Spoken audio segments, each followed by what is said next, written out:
Sarah, I mean, great reporting throughout. And is it possible to call this a victory of sorts for Twitter? This is absolutely a victory for Twitter. When I first saw the headline, I thought, oh my God, they already withdrew their suit, but they withdrew it because the government stopped asking for that information, which means they scare the government away in this sense, and the government knew that they did not have a case to really get this from Twitter.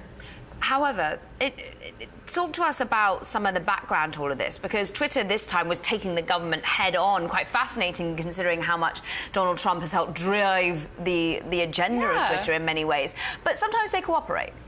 So Twitter will cooperate in these instances when there's actually a criminal case. Like there was a case a couple weeks ago or a few weeks ago where a user sent an epilepsy-inducing tweet to a journalist, and he actually had a seizure, and it was very dangerous.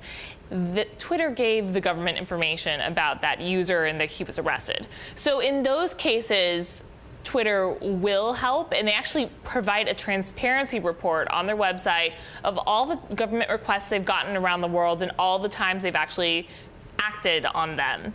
When it comes to free speech matters, though, which is what they considered this case, they are steadfast about not giving information to the government.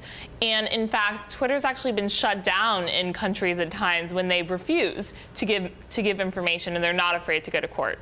Bob, it's rather fascinating what it shows that Twitter will do, but also it shows the concerns of Donald Trump and how much they want to shut down any criticism. Indeed, it does. You know, and it does reflect absolutely that this is not a criminal case, right? And so it's a great win for Twitter. Frankly, the first win, let's be honest, they've had in a while in almost anything.